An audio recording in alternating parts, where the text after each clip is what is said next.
वर्तमान की भागदौड़ भरी जिंदगी में लोगों का दवाइयों से भी गहरा नाता हो गया है। खान पान का उचित नहीं होने और गलत दिनचर्या होने से कई तरह की बीमारियां घर करती जा रही है। लेकिन इसके साथ ही मेडिकल साइंस के क्षेत्र में भी इन बीमारियों से लड़ने के लिए नित नए उपचार आविष्कार हो रहे हैं। यदि समय रहते उचित चिकित्सक से परामर्श लिया जाए तो किसी भी बीमारी से लड़ना संभव है।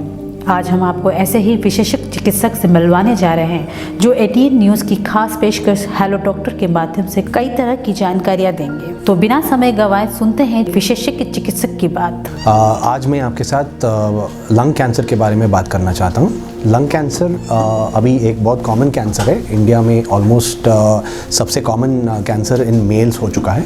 लंग कैंसर एक स्मोकिंग रिलेटेड कैंसर है। इसका मतलब ये है कि जो लोग स्मोकिंग करते हैं, जो लोग टोबैको को यूज़ करते हैं, उसमें लंग कैंसर बहुत कॉमनली हम देख सकते हैं।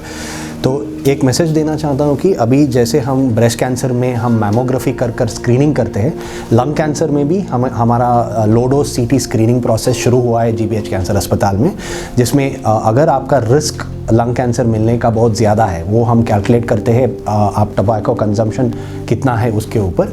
तो एक लो डोज सीटी स्कैन में हम बहुत कम स्टेज में लंग कैंसर को डिटेक्ट कर सकते हैं। इंडिया में यही प्रॉब्लम है कि सबसे ज़्यादा मोर देन 50 to 60% लोग लंग कैंसर 4th स्टेज में ही डिटेक्ट होती है, और तीसरा और दूसरा और फर्स्ट स्टेज में डिटेक्ट करना बहुत कम हो चुका है। पर यूएस में क्या होता है कि फर्स्ट स्टेज में बहुत ज़्यादा होता है, सेकेंड स्टेज में ज़्यादा होता है, और 4th स्टेज में बहुत कम लोग डिटेक्ट होते हैं, क्योंकि लंग कैंसर का इतना ज़्यादा सिम्टम्स नहीं होता है। इसलिए स्क्रीनिंग प्रोग्राम में सिर्फ 1000 रुपया में सीटी स्कैन में पता चलता है कि आपके पास लंग कैंसर है या नहीं। अगर कोई लंग कैंसर डिटेक्ट होती है तो हमें बायोप्सी कर उसको कंफर्म करनी पड़ेगी। अगर बहुत अर्ली स्टेज में आपका लंग कैंसर डिटेक्ट होती है तो सर्जरी में हम क्योर कर सकते हैं। लेटर स्टेजेस में सिर्फ कीमोथेरेपी देकर हम बीमारी को कंट्रोल में कर सकते हैं। पर अगर फर्स्ट स्टेज में डिटेक्ट हो सकता है तो ठीक होने का चांस बहुत ज़्यादा है। 4th स्टेज में अगर आप डिटेक्ट हो जाए तो ठीक होने का चांस एब्सोल्युटली ज़ीरो है, और बीमारी को सिर्फ कंट्रोल में रख सकते हैं। तो लंग कैंसर कैसे मिल सकता है? तो सबसे ज़्यादा रिस्क फैक्टर है लंग कैंसर मिलना टोबैको स्मोकिंग ही नहीं, अगर आप गुटखा खाए या कोई ओरल टोबैको खाए, सब कुछ जो भी टोबैको प्रोडक्ट्स है वो लंग कैंसर का रिस्क आपको इंक्रीज़ कर सकते हैं। पर अभी क्या देख रहे हैं हम कि फीमेल्स में भी लंग कैंसर हो रहा है। फीमेल्स का lung cancer usually tobacco related नहीं है, पर वो नेचुरल जेनेटिक म्यूटेशन से होते हैं। पर जो कैंसर्स वो नॉन स्मोकिंग लंग कैंसर होते हैं उसमें कुछ म्यूटेशंस होते हैं जो थोड़ा अच्छा है, जिसको हम टारगेट कर सकते हैं।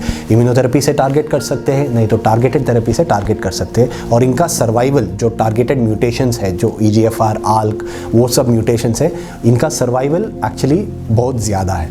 तो ये है मेजर रिस्क फैक्टर कैंसर मिलने का। दूसरा रिस्क फैक्टर्स होते हैं एक्सपोजर टू रेडिएशन।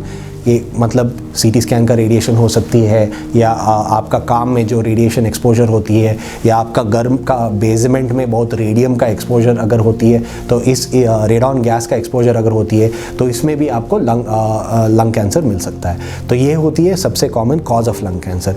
डिटेक्शन के लिए सीटी स्कैन ही सबसे बेस्ट इन्वेस्टिगेशन है।